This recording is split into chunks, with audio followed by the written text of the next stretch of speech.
نصره الله، وللرؤية الملكية المتبصرة للرياضة ببلادنا.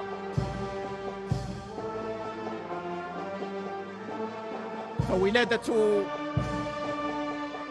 لبنة أكاديمية محمد السادس لكرة القدم كانت سنة 2010 لتساهم في انتقاء وتكوين ممارسين لرياضة كرة القدم من مستوى احترافي عالي، وتضاهي مراكز التكوين المهنية الأوروبية ذات الصيت العالمي. نعم سيدي أعزك الله، يحظى بشرف الاستقبال والتوشيح من طرف جلالتكم نصركم الله رئيس الجامعة ولاعب المنتخب الوطني لكرة القدم المتألق في نهائية كأس العالم قطر 2022، رئيس الجامعة الملكية المغربية لكرة القدم السيد فوزي القجع.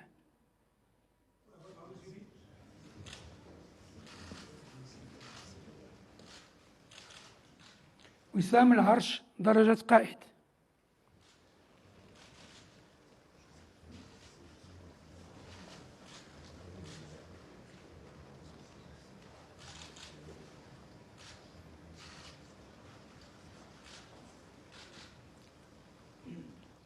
الناخب الوطني السيد وليد الركراكي.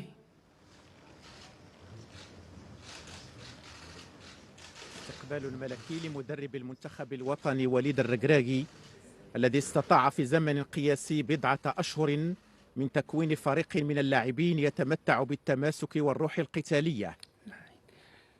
وسام العرش درجة قائد. بحرفية عالية وتنافسية قوية وغيرة وطنية صادقة وقيم إنسانية راقية، أدى الفريق الوطني منافسات بطولية. اللاعبون: السيد غانم سايس محترف بنادي بشكتاش التركي. وسام العرش درجة ضابط. تكريم ملكي لعميد الفريق الوطني غانم سايس الذي أبان عن روح قيادية في مختلف مباريات المونديال التي جمعت الفريق الوطني. السيد ياسين بونو محترف بنادي اف سي سيفيل الإسباني. وسام العرش درجة ضابط. حامي عرين أسود الأطلس ياسين بونو أول حارس مرمى إفريقي يحافظ على نظافة شباكه خلال 3 مباريات. أرقام قياسية عديدة دخلت سجل مفاخر النخبة الوطنية. السيد أشرف حكيمي محترف بنادي باريس سان جيرمان الفرنسي. أشرف حكيمي. وسام العرش درجة ضابط. أشرف حكيمي تجربة فريدة متفردة كمدافع يحسب له 1000 حساب وجدار منيع انكسرت أمامه كرات الخصم تباعا، وتكريم ملكي لجلالة الملك حفظه الله نصره الله. السيد نصير المزراوي محترف بنادي بايرن ميونخ الألماني. وسام العرش درجة ضابط. نصير مزراوي ذراع آخر من أذرع دفاع المنتخب الوطني الذين عزفوا على أرضية ملاعب قطر سيمفونية مجد كرة القدم المغربية. السيد سفيان أمرابط محترف بنادي فيورنتينا الإيطالي.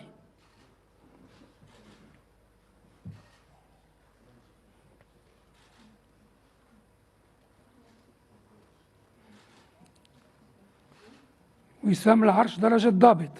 وسط الميدان سفيان مرابط وواسطة عقد المنتخب الوطني النفيس بكل عناصره المتسمة بالاحترافية العالية والتنافسية القوية، كان حاضرا بقوة في المقابلات ال7 لأسود الأطلس. السيد نايف أقرد محترف بنادي ويست هام الإنجليزي، خريج أكاديمية محمد السادس لكرة القدم. وسام العرش درجة ضابط.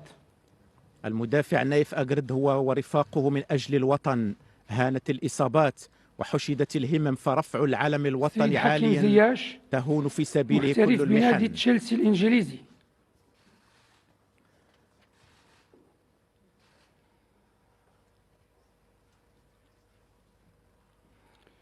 وسام العرش درجة ضابط. حكيم زياش ذو القدم اليسرى الذهبية والروح القتالية العالية، المؤمن حتى النخاع بأن النصر لا طعم له إلا تحت الراية الحمراء السيد عز بالنجمة الدين الخضراء. مناحي، محترف بنادي أنجي الفرنسي، خريج أكاديمية محمد السادس لكرة القدم.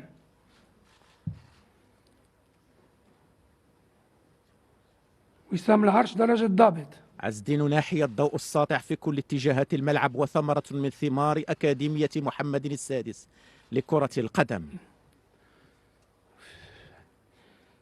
السيد عبد الرزاق حمد الله، محترف بنادي اتحاد جدة السعودي.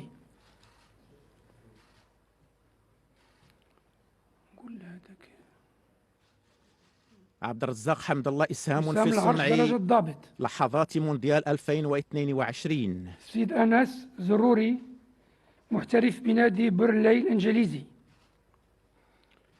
وسام العرش درجة ضابط. أنس زروري سواعد قوية واعدة لمنتخب قوي متماسك، حقق فوزا كان حلما صار حقيقة وشرع الباب نحو عطاءات هي اليوم أحلام ومفخرة. محترف بنادي سامبدوريا الإيطالي.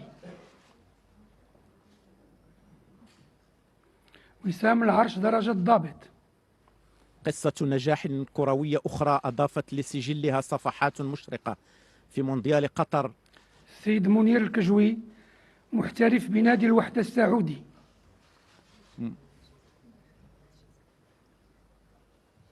وسام العرش درجة ضابط.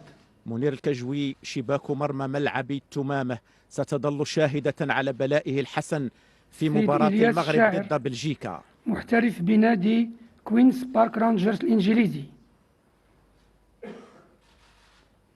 وسام العرش درجة ضابط. إلياس الشاعر، نصف نهائي كأس العالم كان حلما واللعب من أجل الوطن هو الفرصة لتقديم محترف الأفضل. بنادي تولوز الفرنسي.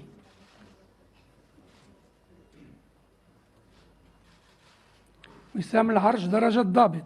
زكريا بوخلال، عزيمة وإرادة لمهاجم لا تفتر، وإن وصلت إلى شباك الخصم وحققت الهدف فالعود والمسير من جديد نحو الشباك هو الأمل.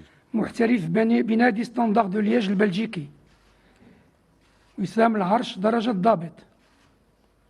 سليم أملاح، شغف قوي بالقميص الوطني وإرادة تتحدى الصعاب لتشريفه والشرف بارتدائه. الزلزولي، محترف بنادي أوساسونا الإسباني.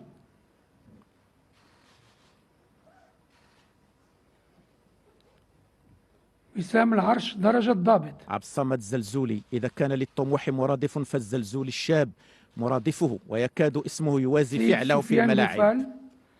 محترف بنادي أنجي الفرنسي. وسام العرش درجة ضابط.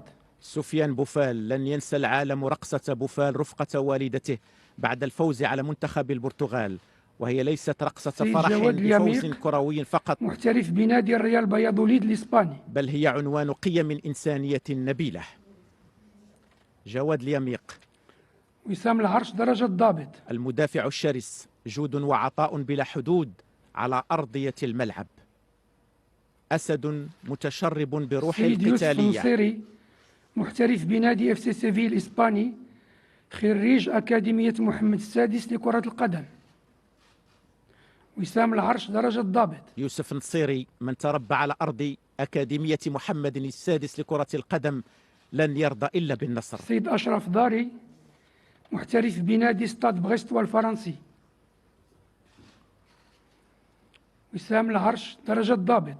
أشرف داري، مسار مشرف وموهبة كروية لبت نداء الواجب الوطني. سيد وليد شديرة، محترف بنادي باري الإيطالي.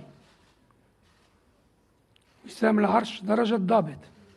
وليد شديرة، مهاجم المنتخب الوطني، فخر واعتزاز بالقميص الوطني وجهد تلو جهد، فالمطلب عزيز وجسر العبور إليه مليء بالمطبات. سيد أحمد رضا التقناوتي، محترف بنادي الوداد البيضاوي، خريج أكاديمية محمد السادس لكرة القدم.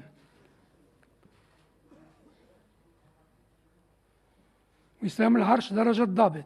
أحمد رضا التقناوتي، حارس بمؤهلات عالية، فالأرضية التي أنبتته هي أرضية أكاديمية محمد السادس لكرة القدم. محترف بنادي جانك البلجيكي.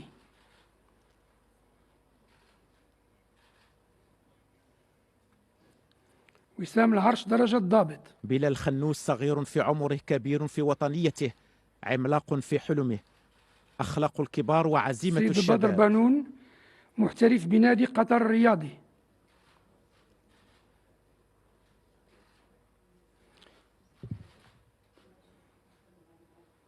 وسام العرش درجة ضابط. بدر بانون احترافيته وأخلاقه العالية وقود وطنيته التي يضخها سيد قلبه يحيى النابض عطية الله بحب الإدريسي الوطن محترف حتى بنادي الوداد النخاع. البيضاوي.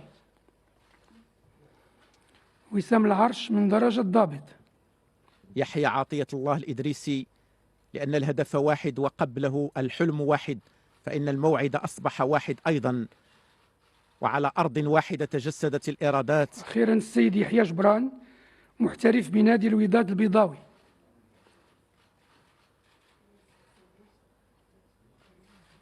وسام العرش درجة ضابط.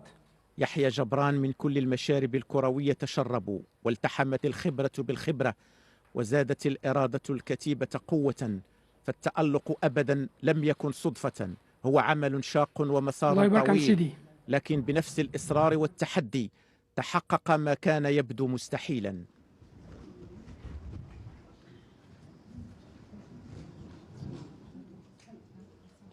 استقبال ملكي سامي يخصص لأعضاء المنتخب الوطني لكرة القدم، وجلالة الملك حفظ